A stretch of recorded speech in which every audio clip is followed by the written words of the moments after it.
Hey everybody, we got a special guest today. This is Matt Snyber, and I got a special guest with me, Sean Kemp, who is a master in the supplement and CBD marketing game. And so this is a CBD business success, and we're excited to talk to you today about different techniques in CBD marketing and copywriting. And I'm going to read Sean's bio just so you know a little bit about his background. Sean Kemp's deep understanding of human psychology has helped him write and direct multiple seven-figure controls in the health and supplement world. That's why some of the top names in numerous industries trust Sean to write and direct multi-million-dollar sales letters, funnels, and ad campaigns. And I've worked with Sean since 2017 myself in the CBD and other industries as well. And so I can speak very highly of him, and that's why he's my first guest on the CBD Business Success. And so let's give a warm welcome to Sean, and here he is. So thanks for joining us, Sean. Thank you, Matt. I appreciate it. I'm pumped for today, actually, because a lot of what I do, there's like two different types of marketers or two different types of people out there, and there are people that go and just go with the industry standard, do all the industry things, try to see what other people are doing and copying them and copying their competition. Whereas the people in the CBD space need something different, right? Because like them and their neighbor next door are selling CBD. It seems like everybody's selling CBD. So they need something to really differentiate themselves. And I think today offering them some insight as not so much diving like super deep in like the minutia of funnels and this strategy and that tactic, but talking like high level psychology and what makes people buy will help them direct their own stuff. And it goes back to like what my dad used to tell me, which was some really old saying like give a new fisherman a fishing pole, don't give them the fish. So hopefully today we give all of these CBD entrepreneurs an opportunity to understand why everything happens so that they can put together their own campaigns and not have to outsource a lot of that stuff out. Oh, that's great, Sean, especially for startups, that are looking to bootstrap things. They need to be able to do as much as they can on their own. And you brought up a good point. Like, this is getting to be a very crowded industry. So how would you personally make a CBD brand stand out in this crowded market? Yeah, so there's like three, I would say there's some of the best strategies. One thing for some easy low-hanging fruit is find a way to get a doctor on staff. That's immediate credibility. If you can't get a doctor on staff, you're playing behind the eight ball. But getting a doctor on staff is actually huge. And the surprising thing is most people think it's a lot harder than it is. You can go on Upwork and find an MD, honestly. Wow, really? I didn't know that. I have a lot of connections in the health space. So, I'm buddies with a lot of naturopaths and chiropractors and chemical engineers, right? So if I were to put a supplement together, I would use those because I want to overcome some of the largest objections in the industry based on many of the markets, which is going to be, is this really best for me? And the easiest way to overcome that is honestly with a doctor, because when a doctor prescribes something, people just listen, right? People just listen. They don't have those objections that they would have to a normal person. So if you can put a doctor as the head of your company, and you can pay them out, a flat fee, or you can do royalties, whatever is best for your business at that time. But you got to be decent at negotiation. Obviously, something you're very, very good at, Matt. But that's one of the things that I would do to separate myself, just as authority. Another thing is really diving in at what audience I'm going after. So a lot of people, like, you can have multiple personas, but really going after the language and what you stand for, your message, and who you're going after, and really the origin story of the company. And having an origin story as the company will help develop what type of person it is that you're going after.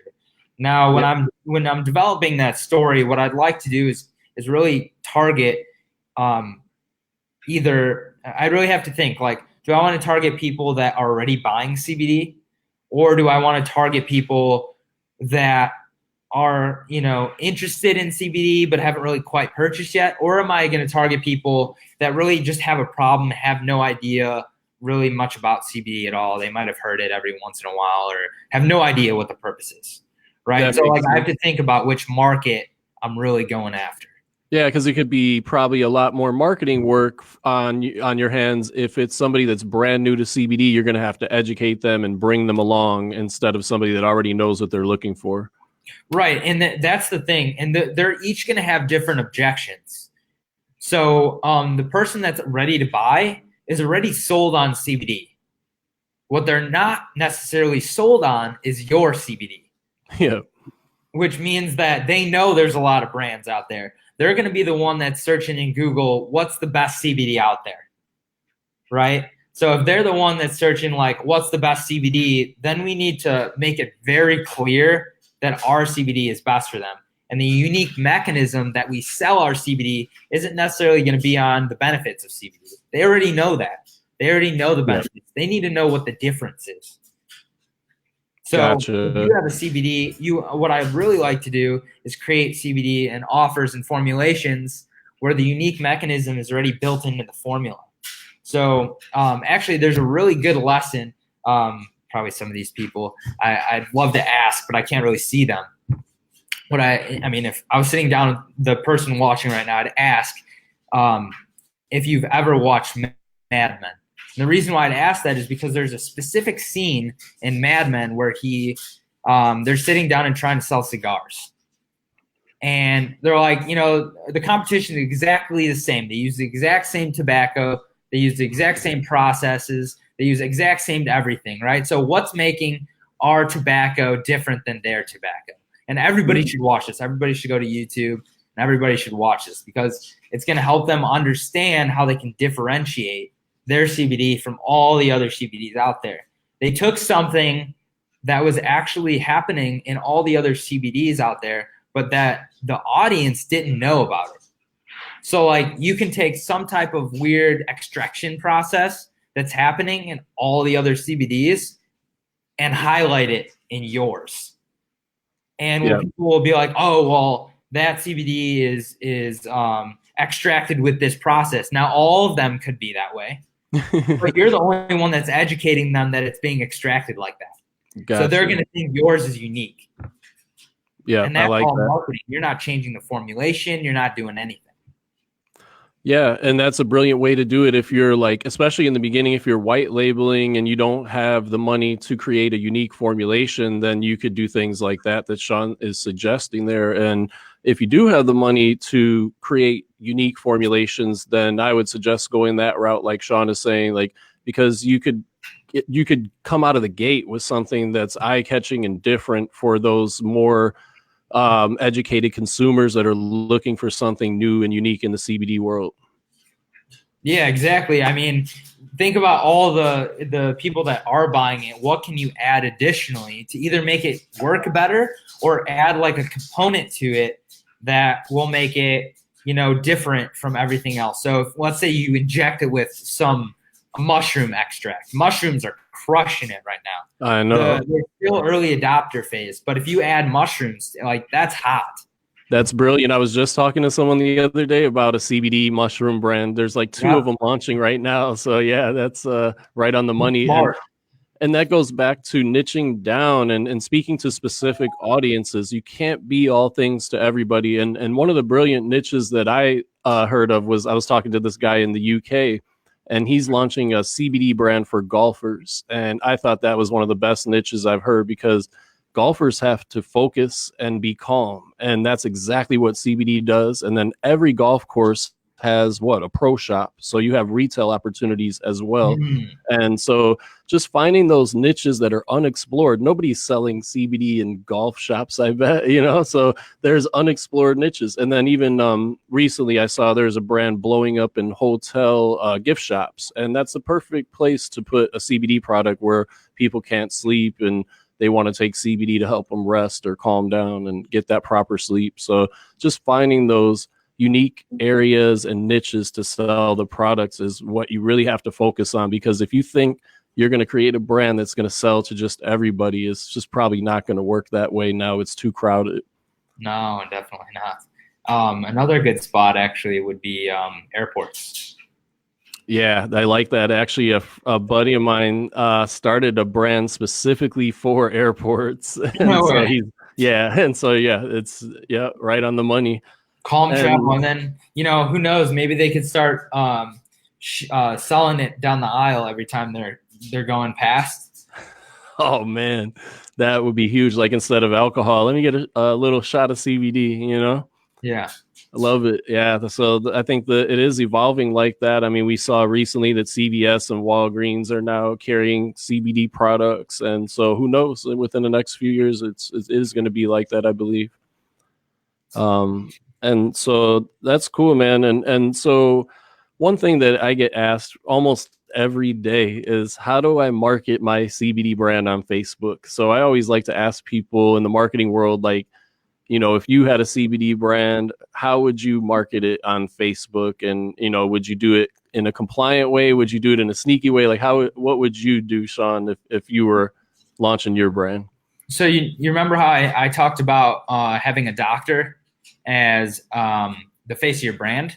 Well, yeah. So in this case, I would use more of what Frank Kern's starting to use right now, which is called intent-based branding, but really going after the market that isn't necessarily sold on CBD yet. Yeah.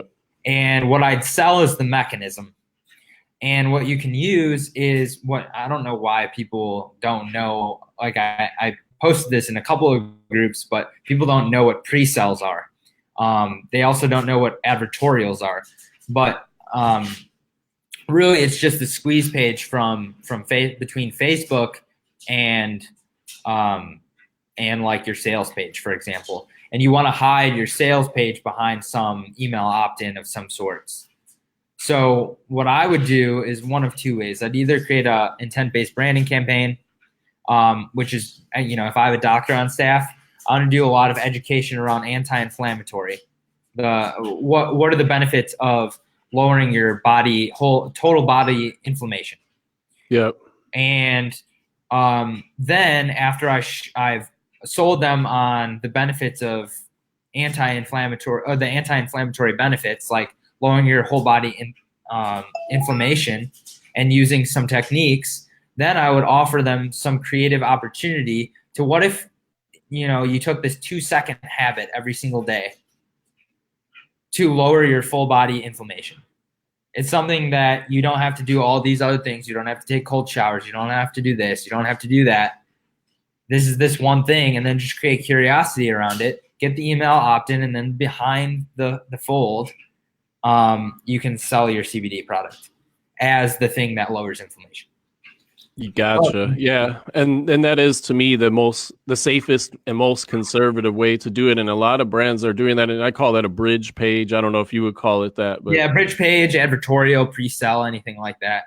I actually had Playboy approach me with their new ED product, and they were totally 100% sold on selling it compliantly on Facebook. And it's the same exact process. They needed pre-sales.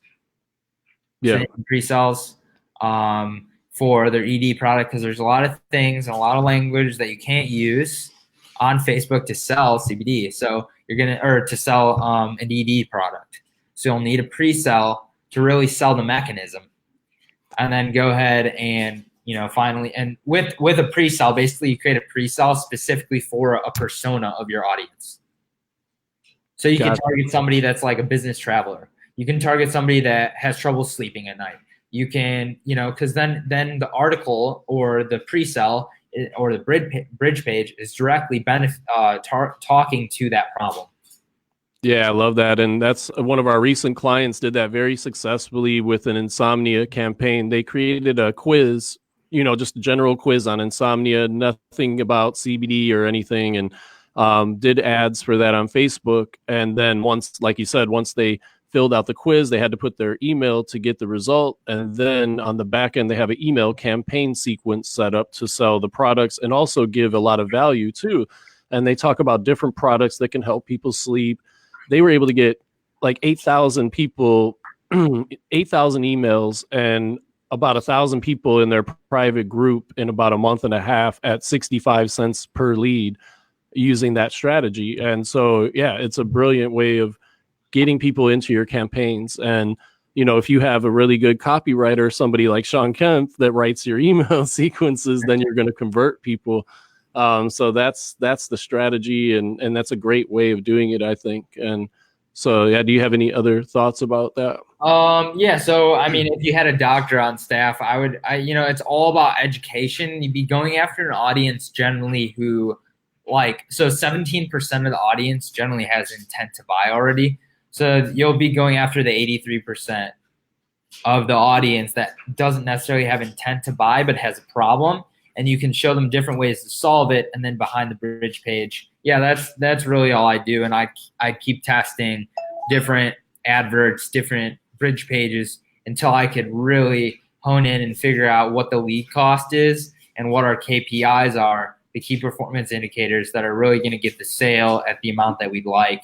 And honestly, like, what people don't realize is some of the best companies out there can afford to lose money on the front end because they know how much the lifetime value of their customer is on the back end. But what I'd be doing is increasing the average order value as fast as possible. That's super important to me, increasing the average order value, because, like, obviously versus going direct to sale, you may or may not lose some cash, selling CBD rather than selling something else. Gotcha. So you're going to want to boost up your average order value. The easiest way to do that is to sell more of the same thing. Honestly, sell more of the same thing. Sell 3 bottles, sell 6 bottles, sell more of the same thing. That's how we did it when we had our CBD brand. And especially when you have a good product, people will buy the 3 and 6 bundles. And we sold a ton of those. And like you said, I work with a pretty major CBD brand, and they lose money on their first sale because they pay out to an affiliate a really big amount. And they're willing to do that because they have really good campaigns on the back end and they have a good product. And they know that once they get that customer, the lifetime value is there. So you're right. I mean, and these people are been in the marketing business for 30 years. So they're very sophisticated marketers. And so, yeah, that is a really good strategy if you have a budget and a campaign that would withstand that. Yeah. And I think I heard Joel Marion, the founder of BioTrust, say that you should pay your affiliates 100% and lose on the front end, because the affiliate's like legitimately getting you a customer that you can advertise to for free for life. Wow. Yeah, that gets the affiliate out of bed in the morning if you're giving them the really nice 100%. Yeah. And for the right affiliate, obviously, that can drive, let's say he's going to drive 100,000, buyers or 100,000 visitors. And let's say you convert 10% of those, you're getting 10,000 buyers right there that you can sell to again that have already bought from you. So if your product's good, it's a well worth the investment. Yeah, that's huge. About driving that type of traffic, you might be losing some money. So on the front end, so you have to have cash flow. Exactly. Work. Yeah, and then when we had our brand, we had an average order value of $120. So yeah, once you get that customer on board and they're buying every month, there you go. It makes up for it. But like you said, you have to have the budgets to do a campaign like that. Yeah, and it's really the passive income that people are looking for too. Because once you really have a steady stream of people on either auto ship or people, it's a habit forming product. I got to tell you, CBD is great because it's habit forming, and anything that's habit forming and people want to take every single day, find ways to make it a habit. Find ways to get add it to their coffee. Find ways to add it to this and that. The more habit forming you can make the product, the more people are going to buy from you. And increase your lifetime value of your customer, which is going to make you a lot of money in the long run. Yeah, I like that. And of course, like, besides sales, copy is really important. And I know that's one of your areas of expertise. And so, like, what's your process to write high converting copy? And especially like in the supplement and CBD world, like, what kind of process do you use when you're working with CBD brands on copy? Yeah, so the biggest thing that I could tell you is find ways that you can help boost up introspection. Introspection is how somebody understands themselves, or like how they look at themselves. You want them to learn something about themselves, right? And the best way to do that is sharing with them something that's happening deep within their body, helping them understand a problem much deeper at a much deeper level. Because when you've created this education and understanding, they'll treat you as an authority, and they'll basically open themselves up for a solution. Yeah. You've given them this identity, right? You've given them this new identity and understanding, and then they'll purchase from you because they understand more. They understand a new problem. Then they'll immediately be at a stage where they need to buy something for it, or they need to have a solution for it. But generally, the process is very simple with any product. It doesn't have to be CBD, right? The process is, you have to have a unique mechanism, something that makes your product different than everything else. But first, you have to know what type of buyer you're going after. So you need to know of the three buyers, like, are we going after trying to steal competition, the buyer of competitors? Are we going to try to go after the audience that, knows about CBD but's never purchased? Or are we going to go after an audience that's new, that doesn't really know much about CBD? Because all of my language is going to be ever changing depending on which of those markets I go after, right? Because I'm going to sell the benefit. I'm going to try to sell CBD to the market that isn't really sold on CBD yet, right? I'm going to use all the language I can to sell CBD. That's what's going to get the sale. But some of the best techniques that I use is you basically have to have a central argument to sell anything.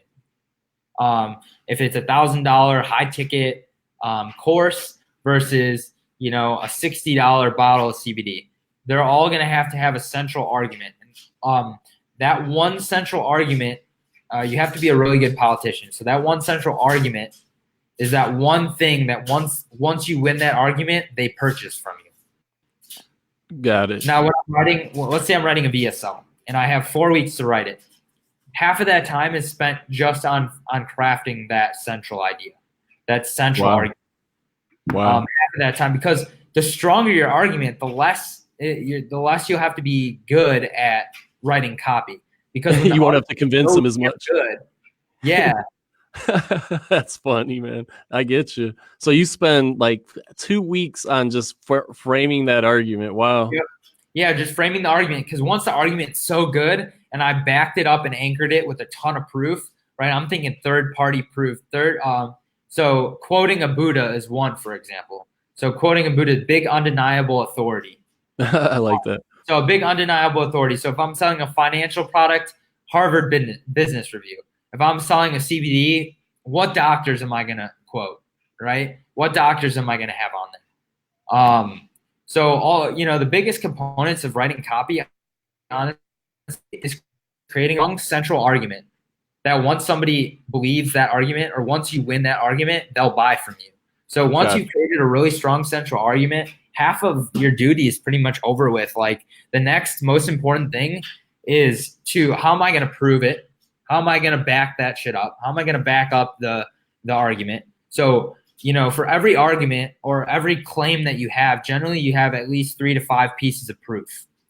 And you can go through different pieces of proof. But the next thing that's very important is actually writing down all of the objections.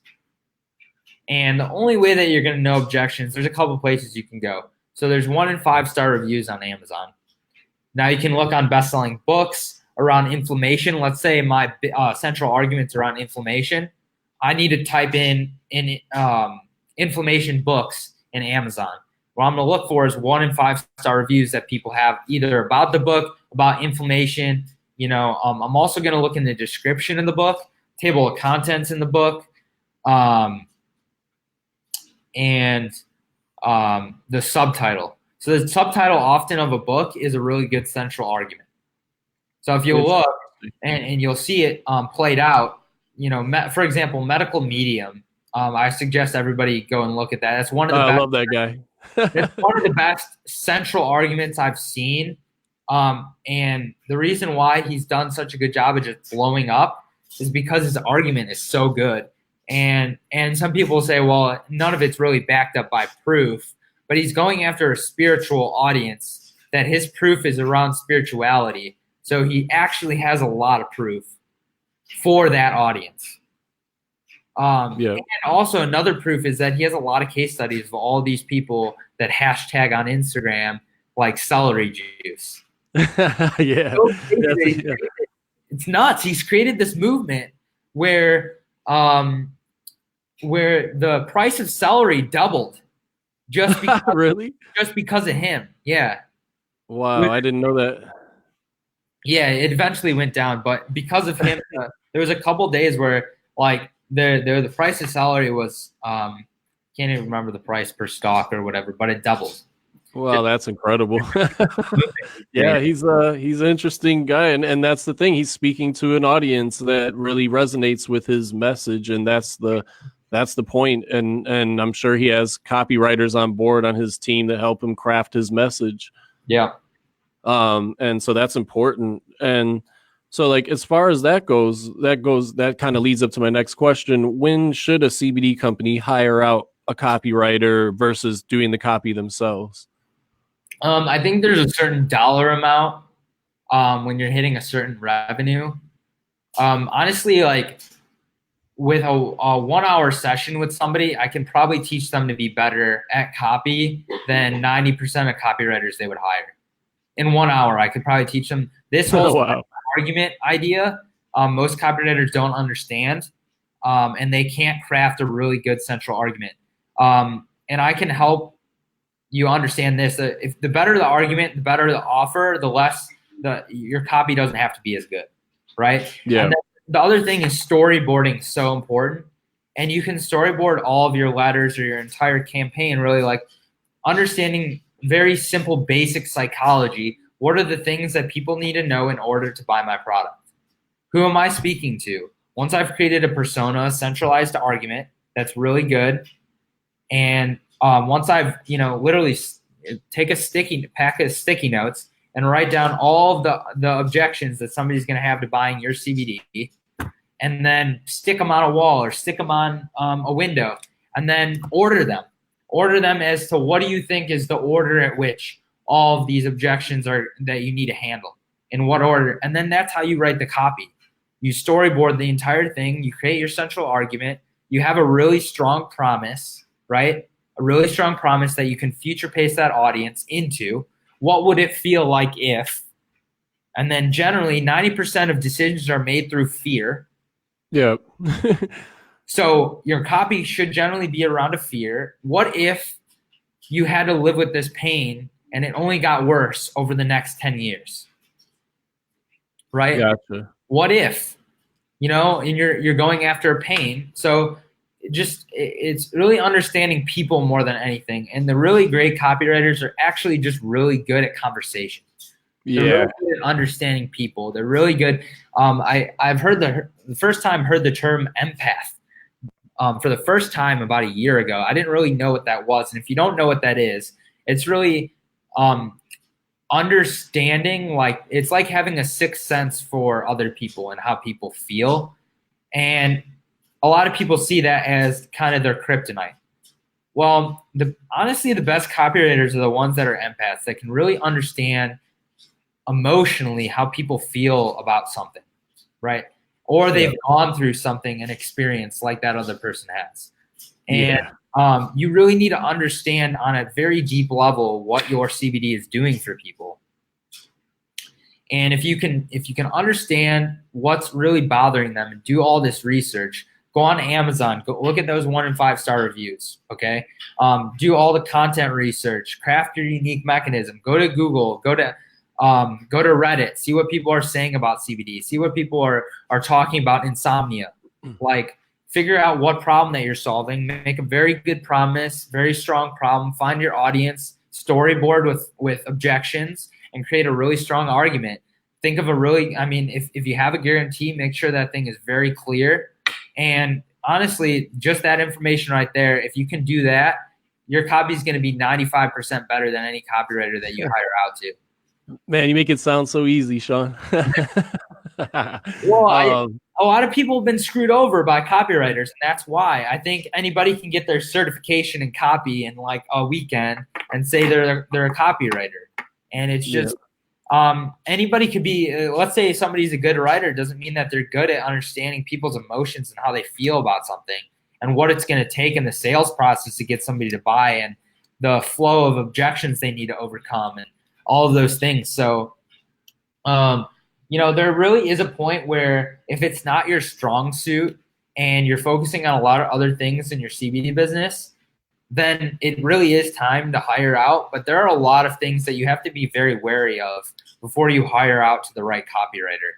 And if there's a couple of red flags, honestly, if they're not somebody that's going to hop on the phone with you and really like audit your CBD and ask what's so unique about your CBD and where is it made and what are the processes of it. If they're not asking you questions like that, like that's a red flag to me that they're not going to really do a very good job. Gotcha. If you don't ask them questions like, hey, where are you going to get your research from? And they don't pinpoint like, oh, I'm going to go to Dr. Axe, Medical News Daily. I'm going to go to prevention.com. I'm going to go to news sites like this and that, newsmax.com. I'm going to use tools like Social Animal. Like if they're not saying those things, like chances are you can write better copy than they can. Yeah, because you know your product better than they do, of course. So yeah, Totally. it makes sense to me, especially if you find that argument, like you're saying, and get into your audience's head with that argument. And so that does make sense to me. And you could even maybe split test too. Like maybe you write some copy and you hire somebody to write some copy and see which one does better. Yeah, and especially if they're coming out with these bridge pages, going back to those bridge pages, generally you should have a copywriter that's continuously writing bridge pages because each bridge page will have a different persona that you're going after. And the advertorial, same thing, right? And what you can do is you can split test and see which one is doing better. And once you get really have a copywriter that's really solid, that's generally something where you'll continually have need for it, is more bridge pages and advertorials and emails and ads. Yeah. Whereas like if you're coming out with, let's say, a sales letter or a VSL that's more like a one-off or a webinar even. A webinar with a doctor would actually do really well to sell CBD. I agree. I don't know if people are doing that. But Gundry did that really well to sell a couple of his products. So I'd actually look at some of Gundry's stuff. I know a lot of people like the funnel hack. I really don't like that because it's really not the construction of the funnel that matters. It's more of the messaging to sell the offer. And you build the funnel around the messaging and the offer rather than like building out the structure first and trying to fitting the message to the funnel. Yeah, that makes sense because they say even ugly funnels convert, and they do. I've seen the ugliest funnels convert because the offer was incredible. It doesn't matter what the funnel looks like if you have an amazing offer. Yeah, totally. So yeah, I really think there is a certain, like, you have to hit a certain point in revenue to really even think about hiring a copywriter. And then also you have to think about, well, do I actually need a copywriter or I just need consultation from somebody that is a copywriter? Because like that's a lot lower investment than necessarily having somebody write copy for you, unless, like for example, like consultation, like I have people that I consult that would be much lower price point than me writing the whole thing, and they're going to get a high ROI from just consulting with me. Yeah, because you can talk with them and set them straight and then give them the right standard operating procedures, and then they can go run with that. Yeah, the right direction, the right marketing procedures, and versus, like you're really risking a lot if you're going after a copywriter and you don't know them well. This is your first project, and you're like, damn, I have to throw out $15K to this copywriter to write this sales letter for me, like, or 20K or 25K, whatever it is. I know some copywriters are charging like 75,000. I mean, you have to be at some type of level to be on there. But yeah, I mean, to be honest with you, looking at the business owner side of things, because I'm on both ends. Like I'm hiring copywriters and I'm being hired by, generally I only work with 8-figure brands, right? So Yeah. it totally makes sense for them. Everything they work with me is like chump change. Uh, but like, so you really have to be at a revenue amount, and I think you can write your own copy as long as you have um, the right central argument and the right structure and the right objections to overcome. But if you don't have the time, if you're hitting like a couple 100,000 in revenue, now is the time to really, think about like, okay, what type of copywriters do I need? Do I need just like consultation? Do I need somebody to just rip apart my sales piece that I've written and fix it and make it better? Gotcha. Or do I need to like just have somebody write it from scratch? Got it. So can people that are watching this, can they reach out to you and talk to you about options like that?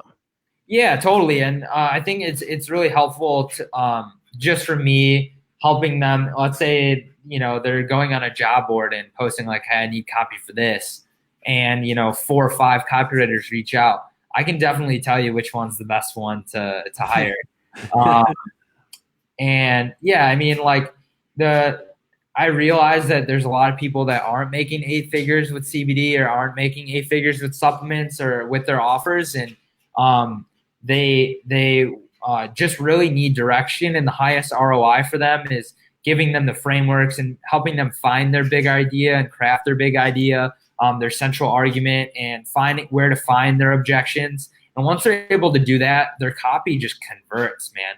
And like they don't need to even hire me or to write the whole thing, or they don't even need to hire a copywriter to write the whole thing.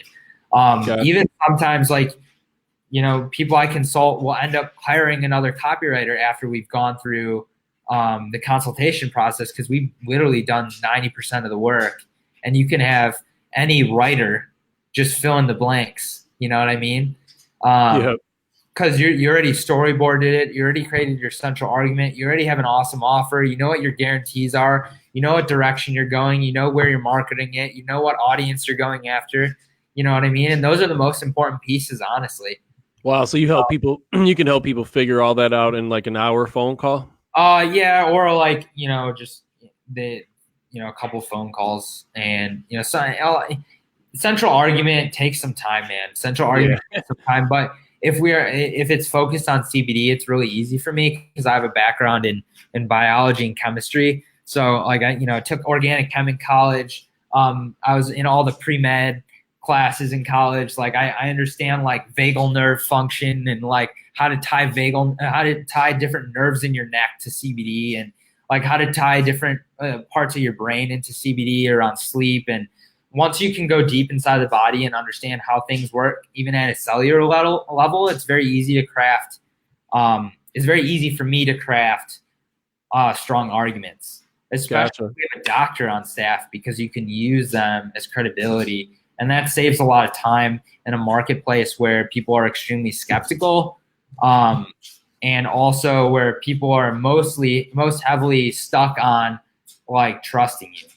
Yeah, that makes total sense. I didn't know you went through organic chemistry, man. That's the class that makes people cry. Yeah, dude, it was actually it was easier for me than Chem 101 was. It was very weird. I just think that way, I guess. I don't know. Nice. That's awesome. Yeah, that made a lot of people cry, man. Yeah, but yeah, I love what you're saying though about bringing a doctor on board, and I agree, it's not that hard to find doctors. One of my clients is doing that. They have a sleep expert that they're working with. It's a doctor, and they're going to be doing a webinar, like you said. And so, yeah, it's a brilliant way to get that credibility for your brand by linking yourself up with a doctor. So I love that idea. And just so before I forget, what's the best way people can reach out to you? Is it through Facebook, or what's the best way? I mean, I have a ton of messages on Facebook Messenger, to be honest with you, but I do get back to them. It's just a lot easier than email, to be honest. If I have clients, for example, I'll give them my email, but Facebook Messenger, and it's pretty easy to just get a hold of me and see what's up, and yeah, just reach out. Sounds good, man. And Another thing too is you were talking about your buyer psychology blueprint. So we're going to be able to give that away to the people that are watching this, right? Yeah, so what that does is help you craft different hooks, headlines, formulations for each specific buyer in the marketplace.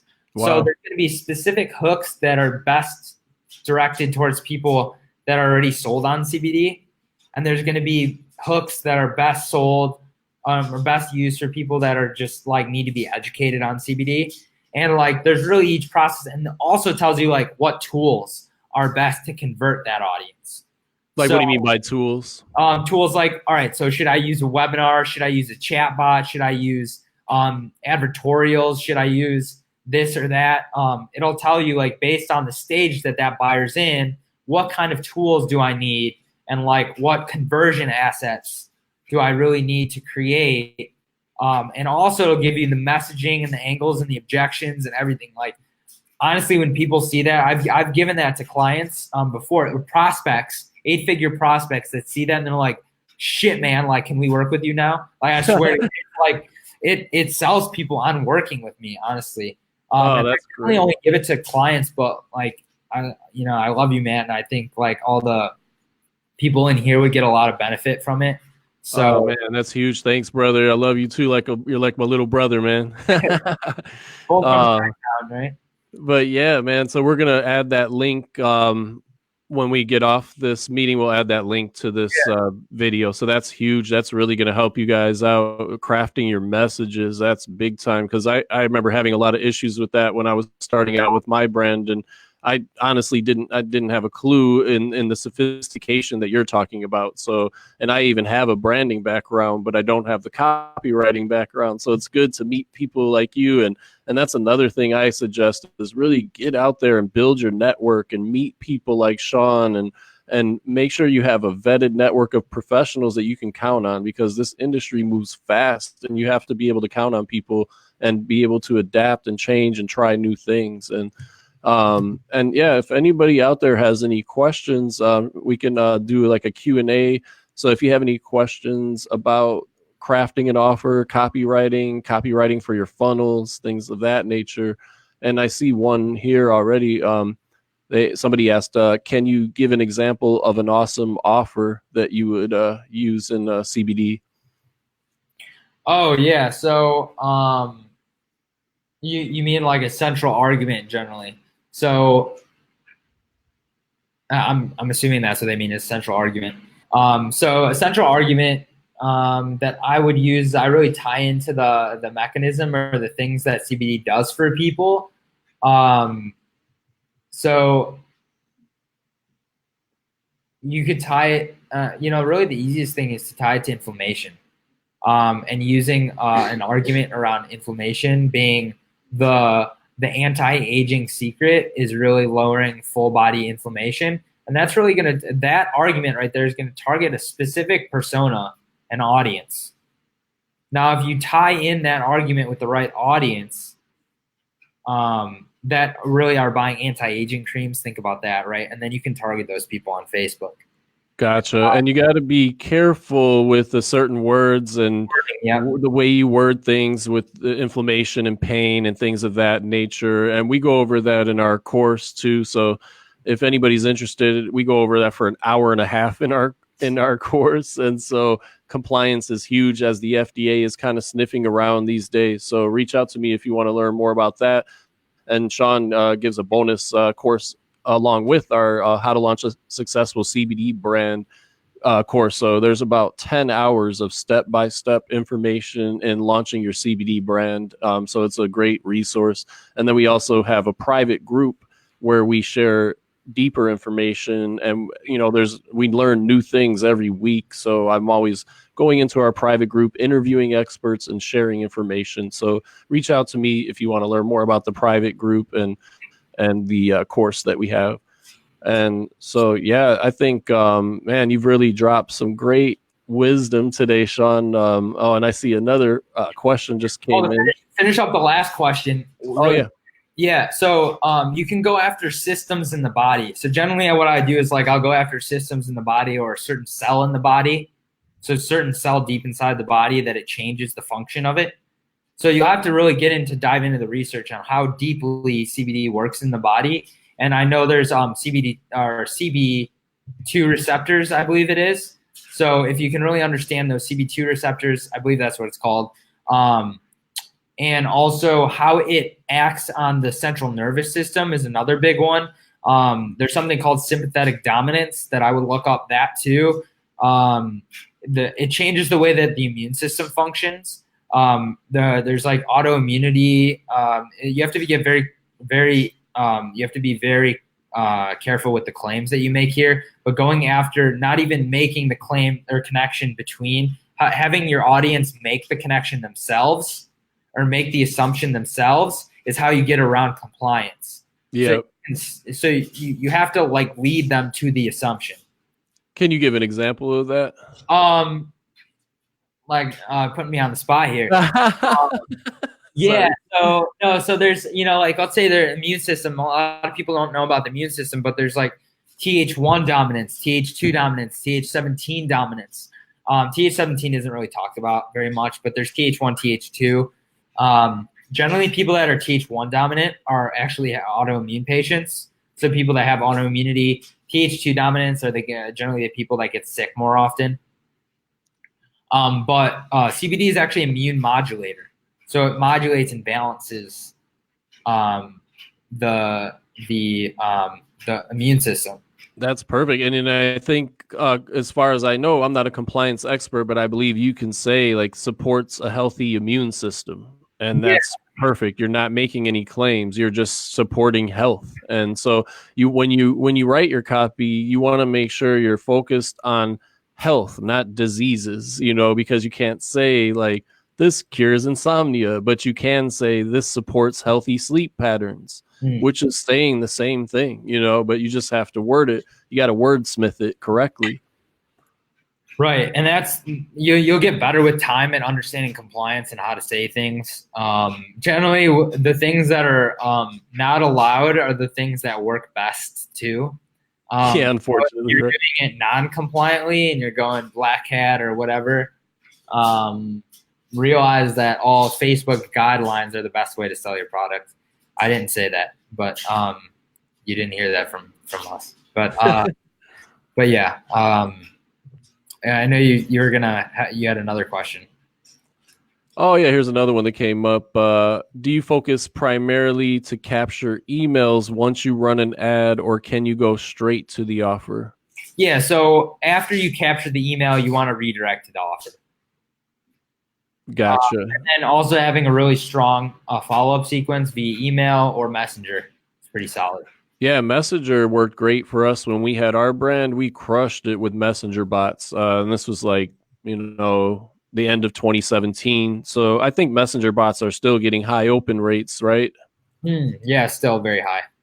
Yeah, so that's another great way of doing it, combining email, Messenger bots. I haven't really seen too much text marketing in the CBD world, but it really crushed it for us in the dispensary world. What are your thoughts on text marketing for CBD brands? I honestly would just test it. It's, for me, they're all tools, and the messaging is really what taps into the psychology and what makes somebody buy, right? So if it's an easier way to get in front of people, then I'm going to use it. If it's an easier way to remind people of a sale, then I'm going to use it. I would use text marketing more so to get repeat customers, and asking them questions how it worked, or asking them questions like, if they ran out, or just reminders on where to get it. More so repeat customers would be generally where I'd go with that, rather than trying to get a customer. Yeah, that makes total sense to me too. And it's getting more sophisticated too. Like, have you heard of the company Dirty Lemon? No. They're a drink company, and they do various health drinks. And they also launched a CBD drink, but all their payments are by text. And they even have a retail store in New York where nobody works in the store. You just walk in, you grab your bottle, and you text them and you let them know what you got, and you're already in their system, and they charge you. They say, okay, this is what you ordered, and you confirm it, and then they charge you. So cool. Yeah. So things are getting, more unique and sophisticated, and people are trying different things with retail and online. Like even their online sales are through text. You don't just order on through their website. It's all text. Oh, wow. That's nuts.